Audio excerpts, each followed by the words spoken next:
24 نومبر بروز اتوار دعوت اسلامی کے تحت ٹیلی تھون یعنی چندہ مہم ہوگی، جس میں عاشقان رسول کی سہولت کے پیش نظر مدنی چینل اور علاقائی سطح پر بھی فنڈز وصول کرنے کے لیے سٹالز لگائے جائیں گے تاکہ عاشقان رسول اپنے مالی تعاون کے ذریعے دعوت اسلامی کے تحت ملک و بیرون ملک میں دین اسلام کی ترویج و اشاعت میں اپنا حصہ شامل کر سکے۔ دین کی خدمت کے لیے ٹیلی تھون کی اہمیت اور اس میں حصہ لینا بلا شبہ باعث سعادت ہے۔ ٹیلی تھون یعنی چندہ مہم میں حصہ لینا کس قدر ضروری ہے، اس کا اندازہ بانی دعوت اسلامی امیر اعلی سنت دامت برکاتہم العالیہ نگران شورا حاجی عمران اتاری اور صاحبزادہ اتار حاجی عبید رضا سمیت دعوت اسلامی کی مرکزی مجلس شورا کے اراکین کی ترغیبات سے لگایا جا سکتا ہے، جنہوں نے الحمدللہ کبھی اپنی ذات کے لیے سوال نہیں کیا بلکہ دین کی سربلندی اور اللہ رب العالمین کے پیارے محبوب صلی اللہ علیہ وسلم کی پیاری امت کی اصلاح اور دین اسلام کی ترویج و اشاعت کی غرض سے عاشقان رسول کو چندہ مہم میں حصہ لینے کی ترغیبات دلائیں۔ صاحبزادہ اتار حاجی عبید رضا اتاری مدنی نے مسجد نبوی کی مبارک فضاؤں سے عاشقان رسول کو ٹیلی تھون میں حصہ لینے کی ترغیب دلائی اور حدیث مبارکہ کی روشنی میں صدقے کی فضیلت بیان کی۔ انشاءاللہ عز و جل 24 نومبر ٹیلی تھون کا سلسلہ ہے۔ حدیث پاک میں ہے کہ مسلمان کا صدقہ اس کی عمر کو بڑھاتا ہے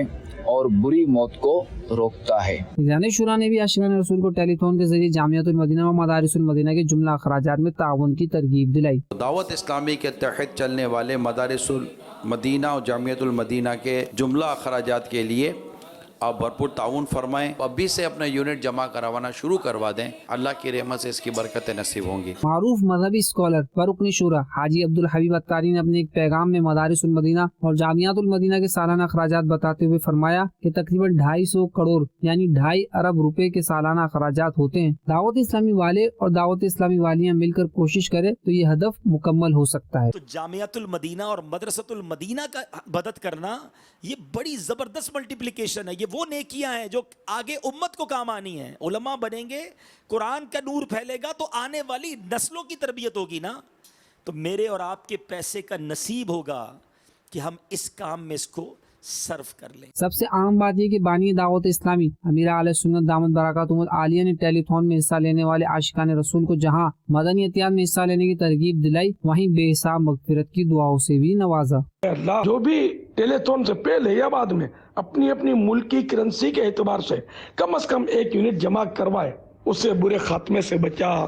اور مرتے وقت جلوہ مصطفیٰ دکھا، اور قبر میں اس کو راحتیں اور برکتیں دے، اے اللہ بے حساب جنت میں اس کا داخلہ ہو۔ اور جو زیادہ یونٹ جمع کروائے مالک کریم اس پر اور بھی رحمتیں نازل فرما، اور ساتھ ہی ساتھ اس کو جنت الفردوس میں اپنے پیارے حبیب صلی اللہ تعالی علیہ وآلہ وسلم کا پڑوس بھی نصیب فرما۔ جو اسلامی بھائی یا اسلامی بہنیں دوسروں کو یونٹ جمع کرانے کی ترغیب دیں، تیار کریں یا اس کے لیے کسی بھی طریقے سے کوشش کریں، ان تمام کے حق میں بھی یہ دعائیں قبول فرما، مجھ گناہگار کے حق میں بھی یہ دعائیں قبول فرما۔ مفہوم حدیث ہے کہ آخر زمانے میں دین کا کام بھی درہم و دینار سے چلے گا۔ اس حدیث کے پیش نظر عاشقان رسول سے مدنی التجا ہے کہ دین کے کاموں میں بڑھ چڑھ کر حصہ لینے کے لیے 24 نومبر کو دعوت اسلامی کے تحت ہونے والی چندہ مہم میں حصہ لینے کے لیے ان نمبرز اور بینک اکاؤنٹس میں رقم جمع کروائیں۔ انشاءاللہ دین و دنیا کی بھلائیاں ہمارا مقدر ہوں گی۔